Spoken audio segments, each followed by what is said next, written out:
Pour ceux qui auraient vécu dans une grotte ces derniers jours, un jeu français, premier jeu du studio Soundfall Interactive, a connu un démarrage foudroyant, tant en vente. Vraiment foudroyant. Je n'ai jamais vu le stream game lâcher aussi vite tout ce qu'ils étaient en train de faire quand un jeu est sorti. Ouais. Plus d'1 million de ventes en l'espace de 3 jours, je ne sais pas où on en est maintenant. Et les ventes, et puis les critiques positives, dithyrambiques, les notes. Voilà. Incroyable. Les équipes de JV sont allées filmer un reportage chez Soundfall Interactive à quelques jours de la sortie, juste avant la sortie, de Clair Obscur Expédition 33, avant même de savoir que ça allait être ce succès incroyable. En exclusivité, mesdames et messieurs, dans MVP, un extrait de ce reportage qui sortira très bientôt chez JV. Regardons pour commencer. Cette phase de bouclage, chacun avait ses propres tâches.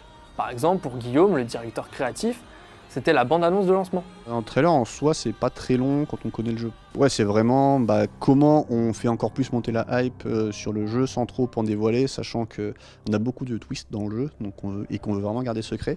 Pour Nicolas, c'était tout ce qui concerne la communication et les éléments marketing. Là, je suis en train de faire justement une carte avec toutes les time zones du coup de quand le jeu va se launcher, donc partout. Pour le reste de l'équipe, j'ai compris que certains avaient un agenda bien chargé, tandis que d'autres savourent ces dernières semaines abordées de manière chill. Oui, parce qu'il faut le rappeler, Soundfall Interactive est un petit studio d'une trentaine de personnes. Et au départ, Clair Obscur Expédition 33, c'était l'idée d'un seul homme. De base, c'était un peu moi tout seul dans ma chambre. Puis j'ai proposé à Tom Guillermin, du coup, notre CTO lead programmeur, tu vas pas me filer un coup de main parce qu'on bossait ensemble à Ubisoft à l'époque. Avec eux, ils ont même ramené une vieille habitude, la consommation d'une boisson énergisante, le Noco, qu'ils entassent par palette dans un coin du studio. Pour l'équipe de programmation, c'était le moyen d'avoir un petit coup de boost au moment de régler 2 types de problèmes liés au bouclage. Quand on arrive en fin de production, il y a plein d'aspects. Déjà tout ce qu'on avait un peu mis sous le tapis la production a duré longtemps, entre 4 et 5 ans, selon la date de début qu'on prend. Tout ce qu'on a mis sous le tapis pendant ce temps-là, là c'est le moment de corriger tous ces problèmes un peu de fond. Et en fait, on s'est retrouvé par exemple à devoir faire du nettoyage un peu en urgence pour la Xbox qui permettait de mettre un peu moins de données que la PS5, donc sur PS5 ça passait sans problème. Jusqu'à il n'y a pas si longtemps que ça, on avait encore un AK-47 dans le projet qui datait d'un vieux pack que Guillaume à l'époque avait importé pour faire des tests. Et ça c'est des choses qu'on découvre sur la fin de la production, quand il faut franchir la ligne d'arrivée et atteindre la version finale, quoi. Et on vient de le voir dans cet extrait de reportage. Il est en direct avec nous depuis Montpellier, où est installé le studio Soundfall Interactive. Guillaume Broche, qui est le CEO du studio et directeur créatif du jeu. Guillaume, merci d'être avec nous. Ça va ? Alors, Guillaume, on a l'image. Le chat t'entend peut-être, mais nous en plateau, non. Oui. Donc je précise juste... Là. Voilà. Ah, c'est bon. Là, Guillaume, c'est bon, on vous a. Test, bonjour. C'est bon, Guillaume. Guillaume, d'abord, de la part de tous les joueurs sur le jeu. Bravo. De la part de mon chat, de la part de tous ceux qui ont joué à ce jeu, et il y en a autour de cette table, d'abord un grand merci. Voilà. Non, mais merci aux joueurs surtout. Comment... Alors, ce succès, il est incroyable, on vient de le qualifier à l'instant. En termes de vente, mais pas seulement en termes de retour, de propos dithyrambiques, de notes, etc. Comment vous vivez ce succès? Je rappelle que c'est le premier jeu du studio. Ouais, nous là, dans l'équipe, je pense qu'on est un peu tous dans un espèce de déni total de ce qui est en train de se passer. C'est vraiment un truc de malade mental, quoi. On s'attendait pas du tout à avoir une réception qu'on a, à quel point ça a vraiment explosé, quoi. Les ventes, c'est quelque chose, évidemment, on a explosé toutes nos prévisions de vente, mais surtout, en fait, les réactions des joueurs émotionnellement. On reçoit des messages, mais qui sont des messages mais magnifiques. Ça fait une semaine qu'on chiale de gens qui nous disent que le jeu a changé leur vie, a réussi à leur faire passer des moments difficiles. On a eu ces messages, je peux pas tout raconter par pudeur, mais on a eu des trucs vraiment hyper touchants. Et aussi rapidement, en fait, on s'y attendait pas. Du coup, là, c'est trop d'amour d'un coup pour tout le monde. Je pense que c'est un peu dur de... Désolé, il y a mon chat qui m'emmerde sur le côté. Mais non, c'est vraiment, c'est incroyable, c'est vraiment des semaines magnifiques. Donc, et ça continue, dans le chat, ça continue. Vous avez plein de messages de félicitations, de bravo, d'amour. Il y a des cœurs de partout. Quelqu'un me dit je n'ai jamais aimé les jeux tour par tour. Je suis fou amoureux de ce jeu. T'en as combien d'interviews cette semaine, Guillaume? Non, j'ai arrêté de compter. Donc, Guillaume, vous le disiez à l'instant, vous attendiez pas à ce succès. On peut pas s'attendre, on peut pas prévoir un succès, bien sûr. Mais est-ce que le travail fini, vous êtes dit, on a quand même un super jeu, une pépite, il va se passer quelque chose. Vous étiez dit quoi au moment de lancer le jeu? Je pense que tous les gens dans l'équipe avaient un peu leur vision du truc. Moi, ma vision, c'était, en jouant au jeu à la version quasiment finale vers la fin, c'est un jeu que tout le monde va pas forcément aimer, mais les gens qui vont l'aimer, ils vont vraiment beaucoup, beaucoup l'aimer. Et au final, en fait, ce qui est incroyable, c'est que, moi, j'ai fait un jeu, en fait, pour moi, et de base, en fait, c'était un projet perso, et c'est vraiment le jeu auquel j'avais envie de jouer.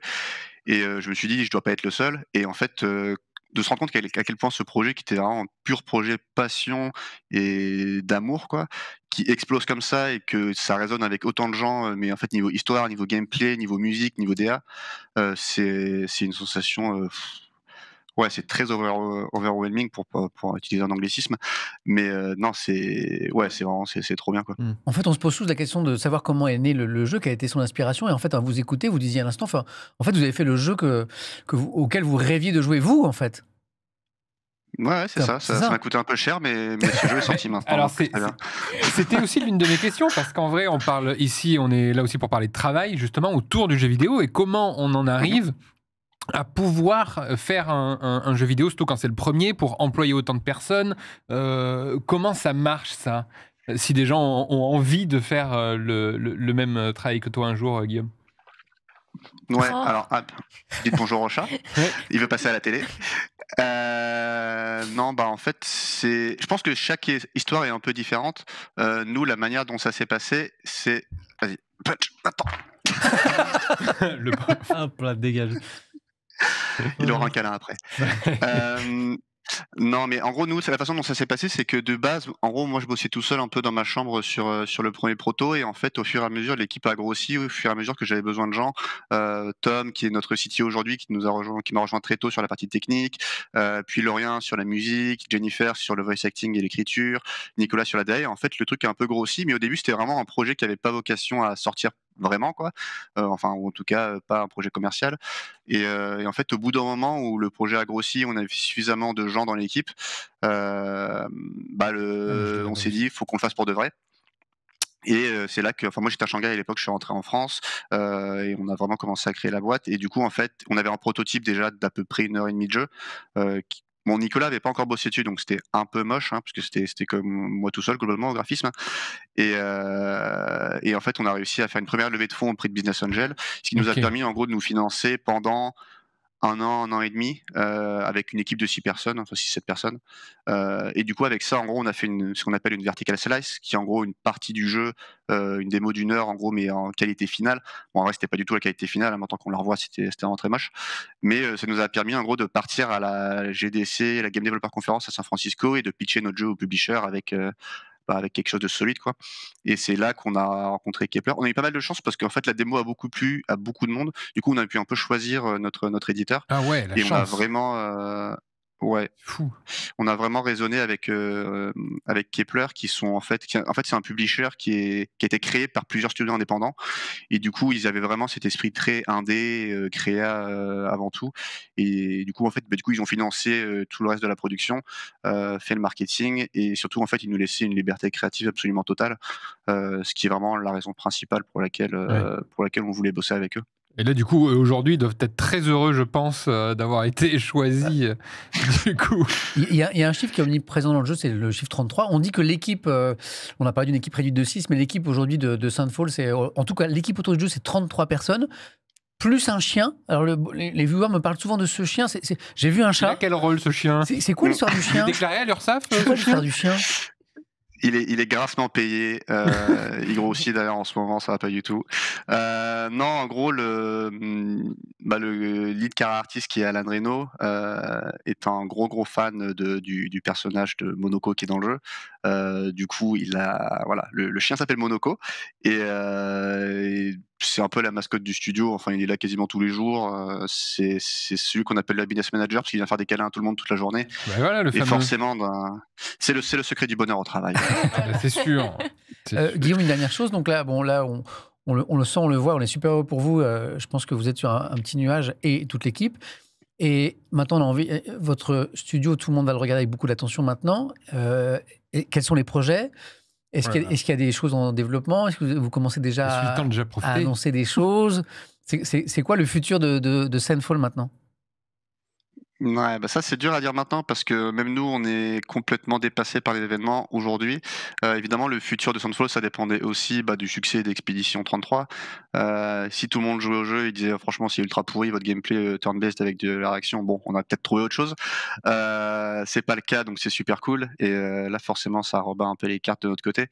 Donc trop tôt pour le dire, mais ce qui est sûr c'est qu'on va pas s'arrêter en si bon chemin, ce serait un peu dommage. Bon, on attend ça avec impatience. Moi, j'ai eu la chance de faire deux streams déjà sur le jeu. J'en fais un troisième ce soir, Guillaume, donc je vais aller un peu plus loin, à mon rythme. Voilà. C'est un jeu qui peut se jouer très lentement, ça tombe bien pour moi, c'est super. Mais encore un grand bravo, un grand merci de la part de tout le monde, Guillaume, parce que là, vous nous ferez beaucoup de bonheur en ce moment.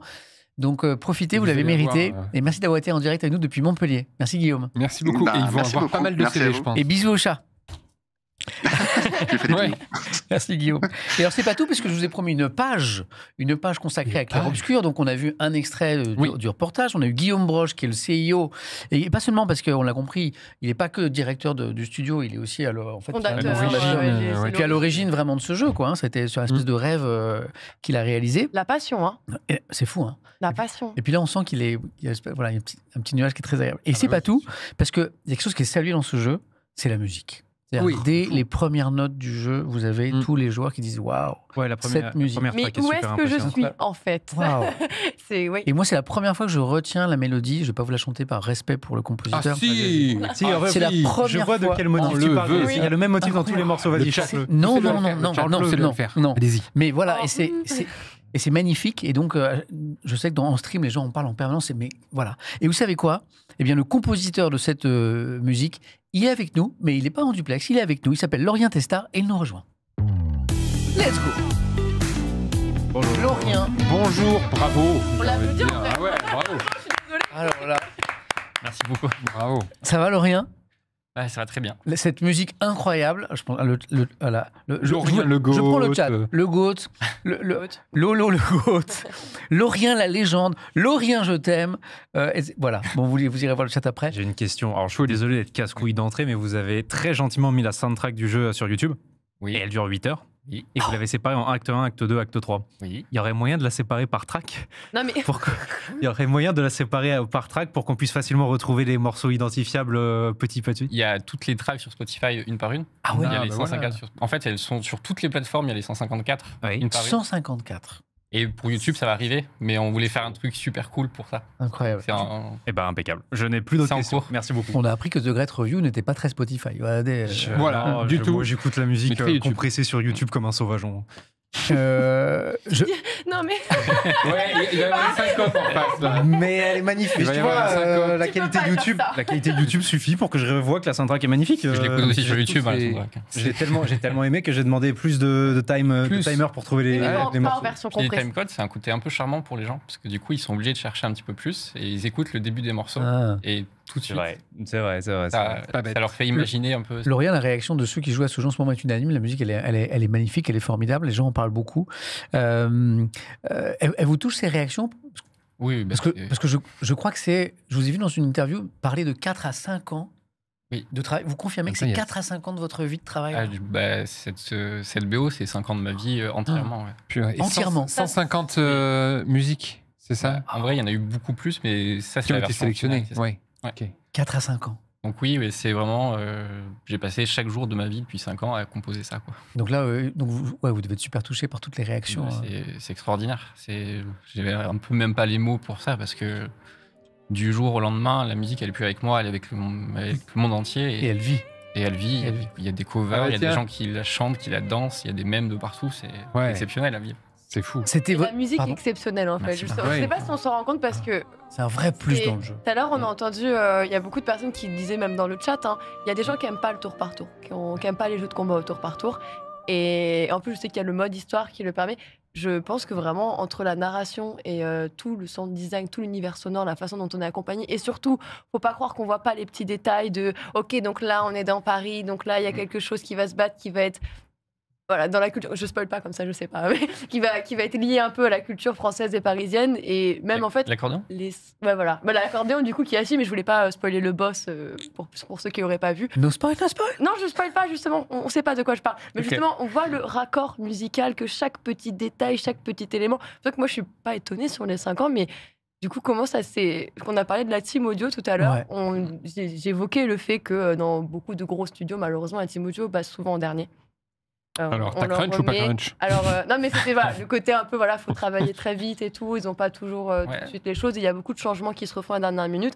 Comment en 5 ans, comment ça s'est passé de ton côté? Comment tu as vécu ces 5 années quand même? Bah, j'ai vécu ça comme une chance incroyable. Parce que pour le coup, là, j'étais dans les premiers, je suis le troisième arrivé dans la boîte. C'est-à-dire que le jeu n'existait même pas encore, que j'étais déjà là. Ça a permis en fait d'avoir tout l'univers sous les yeux visuellement très vite. Donc, dès les premiers concepts de Nicolas, je savais toutes les zones qu'il allait avoir, je savais tous les ennemis, et j'ai eu le script très tôt. Donc, très tôt, en fait, j'ai eu par exemple Maëlle, où j'ai un concept art de Maëlle avec tout ce qu'elle va traverser dans son aventure et ce qu'elle est.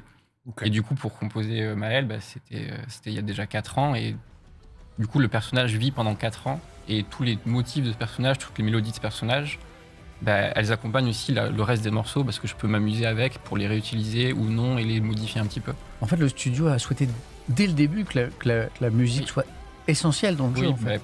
pour Guillaume et pour moi, C'est ça. c'est ultra important. La musique dans un jeu, c'est ce qui ça fait tout. La différence entre les bons et les grands jeux. Une Ouais. grande soundtrack, vraiment, ça te marque toute ta vie.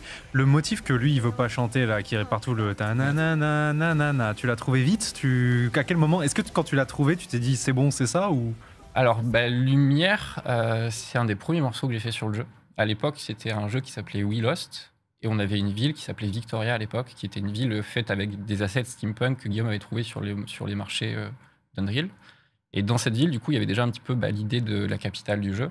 Et donc, j'ai créé Lumière à ce moment-là. Donc, Lumière, c'est un peu la première version de Victoria qui a évolué pendant 5 ans. D'abord, ça a été le morceau clair-obscur, juste guitare-voix. Puis là, on a fait une version avec l'orchestre Curieux, la version qu'on entend en jeu dans les premières notes. Donc c'est un morceau, oui, qui a vraiment beaucoup évolué. Mais à la base, ça part vraiment de moi dans ma chambre qui joue les 4 premiers accords à la guitare et qui rajoute la mélodie dessus. C'est fou. Et tu les as jamais lâchés, genre? Non, Tu les as ça- toujours bien aimés, genre? Tu t'es pas dit au bout de 2 ans, Non, c'est bon parce qu'en Ouais. fait, j'ai eu un énorme coup de cœur et une résolution. C'est que dans une des premières démos du jeu, donc il y a peut-être 3 ou 4 ans, au tout début de l'existence de Lumière, donc là, on commençait à avoir un peu la DA avec les bâtiments haussmanniens. Et on avait une petite séquence où on a mis les crédits du jeu et on a fait marcher Gustave sur le toit de Lumière. Et j'ai mis ce musique en fond et j'ai eu un énorme élan de coup de... Enfin, j'ai ressenti un truc très fort. Et du coup, là, ça a plus jamais C'était bougé. ça, quoi. Ouais, c'est génial. Est-ce que c'est votre première musique de jeu vidéo? Oui. C'est- Ouais, voilà, c'est ça Oh la là question. là, C'est ça qui est incroyable. T'es C'est la pas première. compositeur de musique de jeux vidéo de base, c'était juste compositeur. C'est Et- même pas ça. C'est qu'en gros, moi, j'étais professeur de guitare. Et sur mon temps libre, je m'amusais à créer des morceaux de jeux vidéo que je postais sur SoundCloud. En gros, j'ai joué à être compositeur de jeux vidéo pendant 1 an, où je faisais un morceau par an. Et du coup, Guillaume m'a trouvé, j'ai eu de la chance pour ça et j'ai bossé. Parce sur- que d'ailleurs, il y a une passion du jeu vidéo, parce que Ouais, tu oui, es gamer. Un papa qui a travaillé dans ce secteur, je crois même, du jeu vidéo. Alors ça, c'est un peu exagéré, mais oui, il était vendeur de jeux vidéo.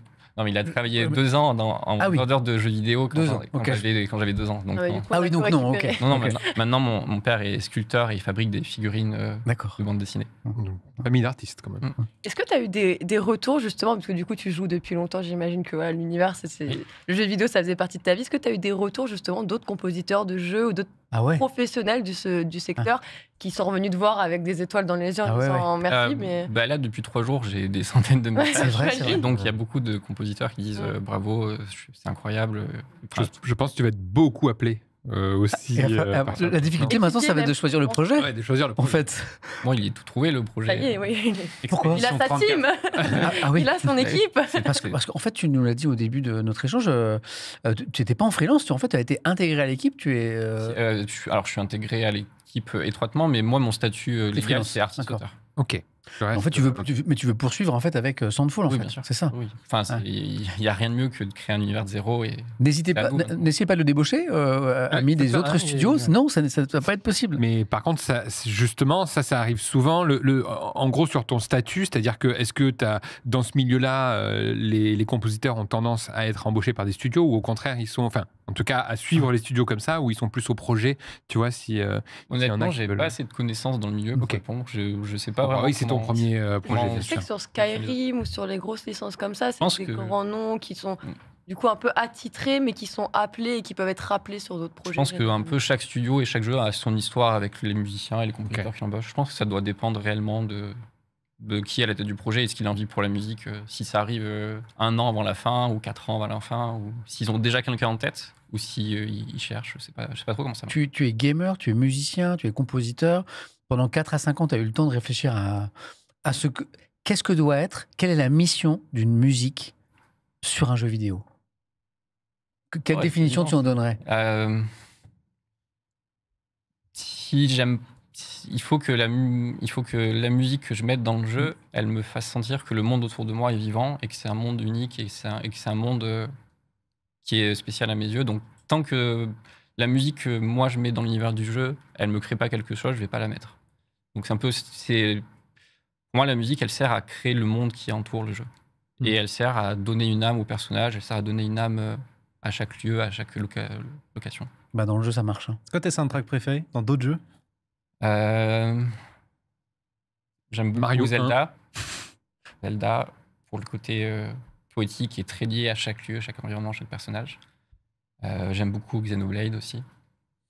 Avec Xenoblade. Je me souviens du thème de la plaine, qui est genre incroyable. Oui, Les musiques de Xenoblade sont très belles.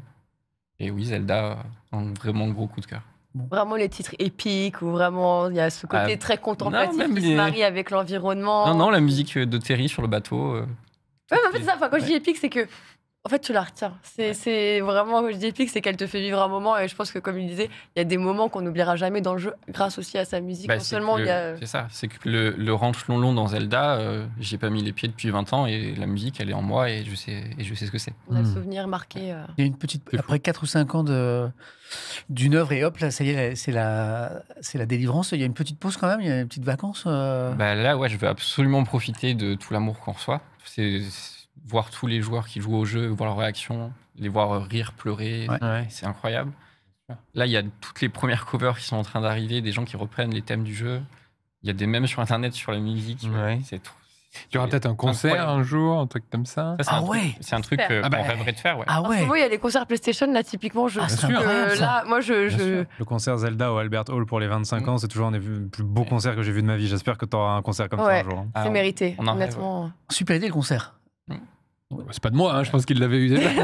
Attention, je dis cette histoire. Non, si jamais ça se fait, moi je serai le premier à prendre une place. Bien sûr. Ah, clairement. Et je je pense. Mais... Laurien, bravo, un grand merci. Bravo. Profitez. Merci beaucoup. Du fruit de ce travail qui est incroyable. Voilà. Je vous invite, parce que vous parliez de tous les messages d'amour que vous recevez en ce moment, si vous avez le temps, allez voir le replay, le chat, parce que vous allez voir. Les gens sont vraiment... merci beaucoup à tous les joueurs, c'est incroyable ils sont ce que vous nous très... faites vivre en ce moment. Merci à vous, parce qu'en fait, nous, on n'est que des joueurs et on a besoin de ce type d'expérience. Donc, peut-être que je parle au nom de tout le monde, mais c'est un travail, et c'est déjà le GOTY de notre cœur. Je sais pas si tout le monde l'a fini, mais en fait, c'est déjà fini déjà. C'est déjà. Mais en fait, je t'ai dit, ma première session, elle a fait 10 heures. Tu l'as fini déjà? Non, je l'ai pas fini. Je prends bien mon de l'herbe, Laura. Vous êtes les premiers humains que je revois depuis que j'ai lancé ce jeu. Et du coup, j'ai la chance d'avoir en plus. Donc, en tout cas, vous avez fait un beau cadeau. Merci beaucoup. Merci beaucoup. Merci. Et on vous applaudit. Bravo. Merci Laurien. À bientôt, j'espère. Je dis à bientôt parce que dans quelques années, on recevra sur le prochain jeu du studio Soundfall. Oui, j'espère. Voilà. C'est fou quand même. 4 à 5 ans. Ça se trouve, il va y avoir une adaptation de la série et tout. Il va refaire des folies. Bah oui, bien sûr, c'est possible. Oui, parce qu'il y a déjà des rumeurs d'adaptation au cinéma. Ça m'étonne pas que l'adaptation au cinéma risque d'arriver. Moi, je trouve ça fascinant. Quelqu'un a dédié 4 à 5 ans de sa vie à une musique, à une bande originale. En même temps, c'est 150 musiques. C'est magnifique. Le projet dure des années. Moi, je deviens fou quand je passe 3 mois sur une vidéo, mais en fait, un jeu vidéo, il faut 6 ans pour le faire. T'imagines ce que c'est de donner 6 ans de ta vie à un seul projet, genre? C'est magnifique. C'est ton bébé. C'est marrant. Comment ils deviennent pas fous? Alors, on me dit qu'a priori, cette rumeur de film, le studio l'a confirmé, a dit que c'est pas une rumeur. Du coup, c'est pas du tout une rumeur. C'est un projet. En même temps, si tu joues le jeu, je sais pas. Ça fait un film. En fait, si tu joues au jeu, tu ne peux pas me dire que ça ne te traverse pas l'esprit en te disant ça ferait quand même un excellent. Après, le film a intérêt à être incroyable parce que j'aurais peut-être aimé une série. Franchement, c'est chaud d'arriver après une réussite comme ça. Tu vois, ça peut être très déceptif. Parce que Après- Robert- Le Robert film, Pattinson La pression va qu'ils vont accepter avoir de pour le jeu, il est est- fou, quoi. La pression qu'ils vont avoir pour le 2 est terrible. Alors apparemment ça a été confirmé aussi parce que moi aussi j'ai eu le bug de mais c'est Robert Pattinson. Ah, on est d'accord, que je hein, vois. ce qui va Ça accepter a le été premier rôle. confirmé, son visage, je crois, a été donc Inspiré a été, ouais, de ils ont pris Robert le visage de Pattinson pour le Ok. visage de Gustave. Alors moi, j'ai un regret et j'en ai pas parlé à notre invité tout à l'heure, Guillaume Broche, parce que moi je trouve que le héros ressemble un peu à Guillaume À Broche. Guillaume Ouais. aussi. Bah maintenant Aussi, que j'ai mais le version visage- Robert Pattinson. rigolo. Voilà. un mix. Voilà. C'est rigolo. C'est un petit mix, mais Bon. quel jeu. En tout cas, moi je suis très content que dans MVP on a pu avoir cette petite page clair-obscur, enfin petite page, grosse page. Voilà. Et merci encore à nos deux invités.